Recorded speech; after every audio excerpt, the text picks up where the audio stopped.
نحمدہ ونصلی ونسلم علی رسولہ الکریم اما بعد۔ اللہ رب العزت نے عقیدہ ختم نبوت کو مختلف طرق اور مختلف اسالیب میں بیان فرمایا ہے، اور عقیدہ ختم نبوت کے مختلف پہلوؤں کو قرآن مقدس میں بیان کر دیا ہے۔ عقیدہ ختم نبوت پر ایک دلیل حضرت ابراہیم علیہ السلام کی دعا بھی ہے کہ اللہ رب العزت کے پیارے خلیل سیدنا ابراہیم علیہ السلام اور ان کے بیٹے حضرت اسماعیل علیہ السلام جب خانہ کعبہ کی تعمیر سے فارغ ہوئے تو اس موقع پر ان دو حضرات نے اللہ تعالیٰ سے چند دعائیں کی، جن کو اللہ تعالیٰ نے قرآن مجید کی سورہ بقرہ میں نقل فرمایا ہے۔ ان دعاؤں میں سے ایک دعا بیت اللہ شریف کی آبادی کے لیے ایک عظیم الشان رسول کی بعثت کی بھی تھی، ایسا رسول جو خانہ کعبہ کو بیت اللہ کو آباد کرنے والا ہو۔ قرآن مجید میں اللہ تعالیٰ نے اس دعا کو نقل فرمایا تو فرمایا ربنا وابعث فیہم رسولا منہم یتلو علیہم آیاتک ویعلمہم الکتاب والحکمت ویزکیہم انک انت العزیز الحکیم،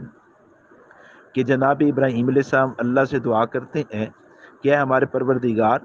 ان میں ایک ایسا رسول بھی بھیجنا جو انہی میں سے ہو، جو ان کے سامنے تیری آیات کی تلاوت کرے،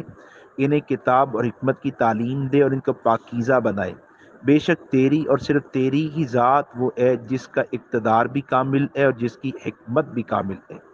اس دعا میں حضرت ابراہیم علیہ السلام کے ساتھ ان کے بیٹے حضرت اسماعیل علیہ السلام بھی شامل تھے، اور دعا میں رسولن کا لفظ ہے، ربنا وابعث فیہم رسولن کا لفظ ہے جو کہ واحد ہے۔ حضرت ابراہیم علیہ السلام کی طرف سے بارگاہ الہی میں فقط ایک رسول کی بعثت کا سوال کیا گیا تھا، اس لیے اللہ تعالیٰ نے اس دعا کو قبول فرماتے ہوئے حضرت اسماعیل علیہ السلام کی اولاد سے فقط ایک ہی رسول کو مبعوث فرمایا ہے، اور وہ رسول رحمت کائنات حضرت محمد مصطفیٰ صلی اللہ علیہ وسلم ہے۔ حضرت ابراہیم علیہ السلام کی اولاد میں اور بھی رسول آئے، لیکن وہ تمام کے تمام انبیاء اور رسول حضرت اسماعیل علیہ السلام کے بھائی حضرت اسحاق علیہ السلام کی اولاد سے ہیں، کہ باپ بیٹے نے جب دعا مانگی ہے، حضرت ابراہیم نے اور حضرت اسماعیل نے جب دعا مانگی ہے، تو وہاں مراد کیا ہے کہ میرے اس بیٹے حضرت اسماعیل کی اولاد سے ایک رسول چاہیے، تو وہ ایک جو رسول آئی ہے وہ رسول پاک صلی اللہ علیہ وسلم ہے۔ باقی تمام کے تمام رسول وہ حضرت اسحاق علیہ السلام کی اولاد سے آئے ہیں۔ ان رسولوں کو، ان انبیاء کو انبیاء بنی اسرائیل کہتے ہیں، اور جب بنی اسرائیل کے انبیاء کے سلسلے کے آخری نبی حضرت عیسیٰ ابن مریم تشریف لائے تو انہوں نے اپنی قوم کو نبی آخر الزمان رحمت کائنات صلی اللہ علیہ وسلم کی تشریف آوری کا پیغام ان الفاظ میں دیا، آپ کے بارے میں بشارت فرمائی کہ مبشرم برسول یأتی من بعد اسمہ احمد، کہ میری قوم میں تمہیں بشارت دیتا ہوں کہ میرے بعد ایک ہی رسول تشریف لائیں گے جن کا نام احمد ہوگا۔ تو اس آیت میں بھی دیکھیے حضرت عیسیٰ علیہ السلام قوم کو پیغام دیتے ہیں تو فرماتے رسولم من بعدی، رسولن واحد کسی کے ساتھ، کہ میرے بعد ایک ہی رسول آئیں گے۔ اور پھر اسی آیت کے اگلے حصے میں اللہ رب العزت ارشاد فرماتے ہیں فَلَمَّا جَاءَهُم بِالْبَيِّنَاتِ قَالُوا هَذَا سِحْرٌ مُبِينٌ، کہ جب وہ رسول ان کے پاس کھلی دلیلیں لایا تو کہنے لگے یہ تو کھلا جادو ہے۔ قرآن مجید نے حضرت عیسیٰ علیہ السلام کی بشارت کی مصداق رسول کی آمد کو ماضی کی کسی کے ساتھ بیان فرمایا ہے، کہ حضرت عیسیٰ علیہ السلام کی بشارت کا مصداق پیغمبر وہ ان آیات کے نزول سے پہلے آ چکا ہے، ان کی تشریف آوری ہو چکی ہے اور قوم ان پر الزام بھی لگا چکی ہے۔ ان دو آیات کی تفسیر ایک حدیث شریف سے بھی ملتی ہے کہ نبی کریم صلی اللہ علیہ وسلم نے ارشاد فرمایا انا دعوت ابراہیم و بشارت عیسیٰ، کہ میں اپنے جد امجد حضرت ابراہیم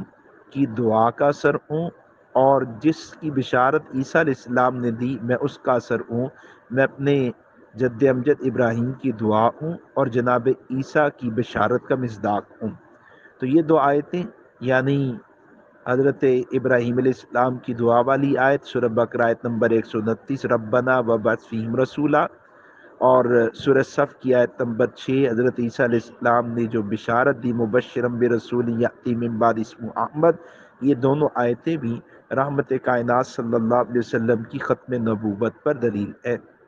اسی طرح قرآن مجید میں اور آیات بھی نبی علیہ السلام کی ختم نبوت پر دلیل ہیں، جیسے نبی علیہ السلام سے پہلے جس قدر انبیاء دنیا میں تشریف لائے وہ سب محدود زمانوں کے لیے تشریف لاتے تھے۔ ہر نئے نبی کی آمد پر گزشتہ نبی کی نبوت کا زمانہ ختم ہو جاتا تھا۔ آپ صلی اللہ علیہ وسلم سے قبل تشریف لانے والے انبیاء علیہ السلام مخصوص علاقوں، مخصوص قوموں کے لیے نبی اور رسول بن کر آئے۔ کوئی نبی ایک قصبے کی طرف آیا، کوئی ایک شہر کی طرف آیا، کوئی ایک ملک کی طرف آیا، کوئی ایک قبیلے کی طرف، کوئی ایک قوم کے لیے نبی رسول بن کے آیا۔ چنانچہ آپ قرآن مقدس کو دیکھیے، سورہ اعراف آیت نمبر 24 میں اللہ فرماتے ہیں وَإِلَىٰ عَادٍ أَخَاهُمْ هُودًا، تو ہود کو، حضرت ہود علیہ السلام کو قوم عاد کی طرف نبی بنا کر بھیجا گیا۔ سورہ اعراف کی آیت نمبر 85 میں اللہ فرماتے ہیں وَإِلَىٰ مَدْيَنَ أَخَاهُمْ شُعَيْبًا، کہ حضرت شعیب علیہ السلام کو علاقہ مدین کا نبی بنا کر بھیجا گیا۔ پھر سورہ اعراف آیت نمبر 5 میں حضرت عیسیٰ کے بارے میں فرمایا وَإِذْ قَالَ عِيسَى ابْنُ مَرْيَمَ يَا بَنِي إِسْرَائِيلَ إِنِّي رَسُولُ اللَّهِ إِلَيْكُمْ، لیکن جب حکمت الہیہ اور مسلسل عمل کے نتیجے میں دنیا کے جغرافیائی، تمدنی اور مواصلاتی اور ذہنی احوال ایسی صورت اختیار کر گئی کہ پوری دنیا کو ایک ہی مرکز ہدایت سے وابستہ کرنا ضروری ہو گیا، تو پھر وقت آ پہنچا کہ عالمگیر نبوت کو دنیا میں بھیجا جائے۔ پھر رحمت کائنات صلی اللہ علیہ وسلم تشریف لائے تو قرآن مجید نے اسلوب بدل دیا، اور سورہ اعراف آیت نمبر 158 میں اللہ رب العزت فرماتے ہیں قُلْ يَا أَيُّهَا النَّاسِ إِنِّي رَسُولُ اللَّهِ إِلَيْكُمْ جَمِيعًا، کہ اے نبی جی آپ خود ارشاد فرمائیے کہ آپ محدود زمانے اور محدود انسانوں کے نبی نہیں، آپ تو قیامت تک کے تمام زمانوں اور قیامت تک کے تمام انسانوں کے نبی ہیں۔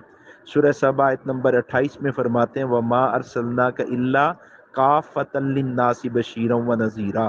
اسی طرح سورہ نساء آیت نمبر 80 میں اللہ رب العزت فرماتے ہیں أَرْسَلْنَاكَ لِلنَّاسِ رَسُولًا۔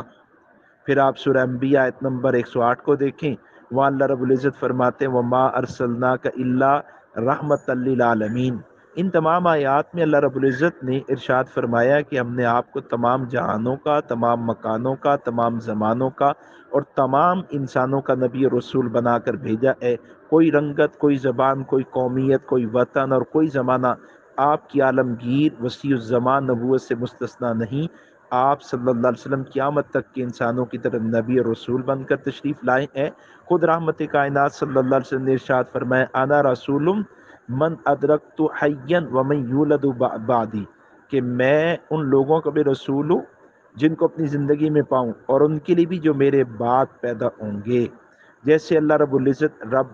تمام انسانوں کے رب ہیں، رب الناس اے مالک الناس اے الہ الناس ہیں، ایسی رسول پاک صلی اللہ علیہ وسلم رسول للناس ہیں۔ ساری کائنات میں ربوبیت اللہ کی، ساری کائنات میں نبوت امام الانبیاء کی، سارے انسانوں کا رب اللہ اور سارے انسانوں کے نبی محمد الرسول اللہ صلی اللہ علیہ وسلم ہیں۔ انشاءاللہ العزیز آئندہ مزید آیات دلیل کے طور پر پیش کی جائیں گی۔